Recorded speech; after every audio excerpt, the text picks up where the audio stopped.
This is another episode. This is the Our Town with Troy By, and I'm glad to have Roger Kitchen Jr. Let me get ready here. Yeah, Do some push-ups. yeah. Get the blood flowing. You got the. I like the athletic shirt you've already got. You wearing it's kind of like a baseball shirt, and Baseball. a lifting shirt. Yeah. Kind of a baseball shirt, though, right? Yeah, I Half think sleeve. this is more of a baseball style. Yeah. So Roger Kitchen is here, and I think a few years ago you on Twitter, at least kind of were branding yourself as NCAA, but you're much more than just NCAA as far as your clientele goes. Right. In essence, let me just read a short bio, Okay. and I'm just going to come from your website, Sure. okay? And then, in fact, why don't we just pull this up so people can see it? And Roger is a certified mental skills coach and an accomplished power lifter, working with college and high school teams and athletes. He has a passion to coach anyone who wants to achieve greatness. Most people don't wake up each day and try to accomplish something greater than themselves, Roger says. I want to inspire teams and athletes to go for it, dream big, get after it, and not have any regrets, he adds. It was fun doing research on you. Oh, and boy. kind of, just getting ready for today. Okay. Seeing you on actually you interviewed different people. I did. Like one lady was the volleyball player, Sanaa. Right. I saw that one that you had on Instagram. And then I think a local CrossFit gym here. I did some. I've done like when I first started this, I kind of was testing my concept. How to Right. work with teams, athletes, and so I started in the CrossFit boxes, and I Right. just went to some CrossFit owners and said, "This is what I do. I'm willing to do something free for your CrossFitters. Right. What do you think?" And they'd let me come in and work with their athletes. And you had like lifted in your 20s, I and then did. you kind of get back into it like around 2016.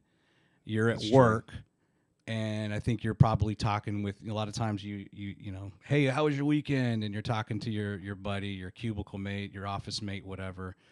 And I think you had shared with him some of your struggles or just some of the realities of trying to get it back into powerlifting. And it Right. turns out he was somewhat of a psychologist, right? And helped you. Yeah, so the story behind that, I was working at Marshall Space Flight Center here on Redstone Arsenal's NASA, and a government client walks in. He says, "Roger, we're going to hire Dr. Matt Park.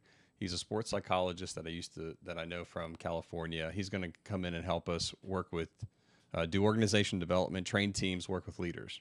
I'm like, man, that sounds awesome. Don't know anything about sports psychology, but it sounds great. So Dr. Matt comes in, and we sit just as close as you and I, and we struck up a great friendship, and then that's when I started getting this bug to get back into powerlifting after being off for like 24 years, and I'm a master now, and I'm an old guy, and so I just started talking to him, about like all the performance stress and anxiety that could, bring, and he just blew my mind. Really? Yeah, just started talking like we would just have conversations, but it ended up being like all about mental performance and just getting ready for this meet and walking me through it.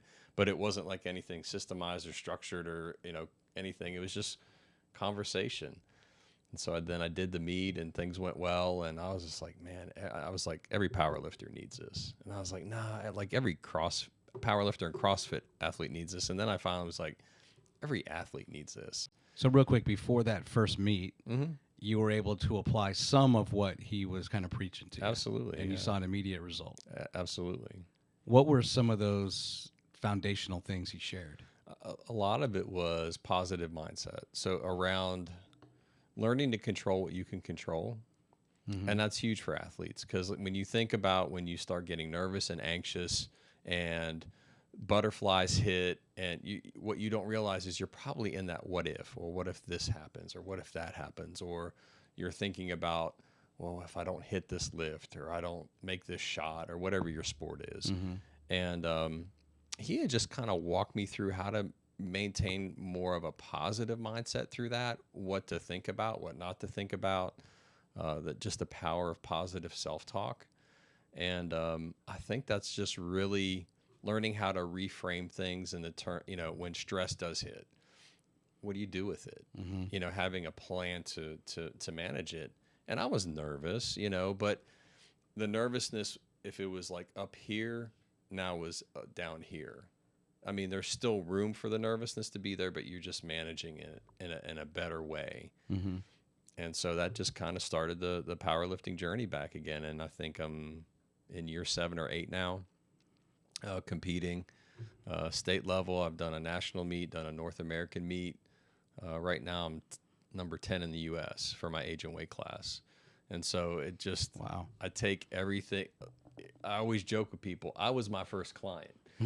You know, so like if it works on me, I know it's going to work on athletes and teams that I work with. And then I bring in a lot of those stories of how it helped me and where I applied it in my own performance, because now I can speak their language. Yeah. And I know what it feels like. So it's been incredibly helpful. And it really is more of a hobby for me, but it's turned into a passion with the powerlifting first and then getting into the mental skills. So it was kind of like, it works for me. I want to bring this to other teams. And then it just kind of took off organically.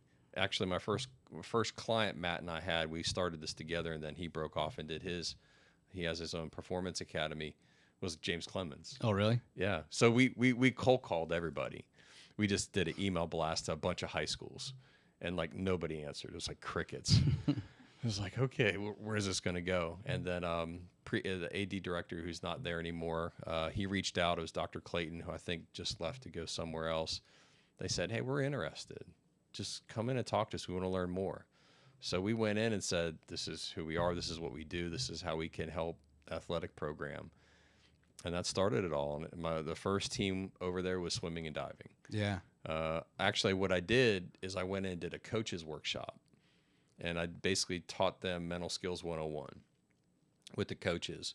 And then like swimming and diving coach reached out and said, I need you to come work with my team. And then then the volleyball coach, who I still work with, she's now in Hoover, said, come work with my girls. I'm like, okay. And then it was like girls basketball. And then it just kind of took off, and it just kind of organically grew. And then Dr. Clayton reached out to me and said, hey, what can you do? I got a ton of students. They have test anxiety. Like they just come apart on standardized tests. They do great in the classroom. But when they go to take a standardized test, they're like, the sports world, we say choke, right? They just get so nervous, anxious that everything they've studied just doesn't come out in the test. Yeah. And I'm like, when he started describing what they were feeling and what they were going through, I'm like, I can do it. And then I'm like, okay, I need to go learn more about test anxiety, you know, one of those things. But as I started researching it, I'm like, it's the same pressure. Yeah. They're stressed, they're anxious, they're focusing on things they can't control. They're hyper fixated on results. I've got to get a 32 on my ACT because I want to go to Vanderbilt, or I want to go to Stanford, or fill in the blank, you know, highly esteemed academic college. And and then you think about things outside of their control. Maybe mom and dad are putting pressure on them. So long story short, I said, yeah, I can do it. And he goes, I want you to come in over lunch, and we're going to fill the auditorium, and they call it refuel. Yeah, refuel. Yeah. So I went in during a couple refuel sessions. Yeah. And I would just do mental performance for taking a standardized test. And then like the softball coach was like sending all of her girls to come to that because they're like, they're fine on standardized tests, but I need help with the softball team. Yeah. And then it, like I said, it just kind of organically grew from there.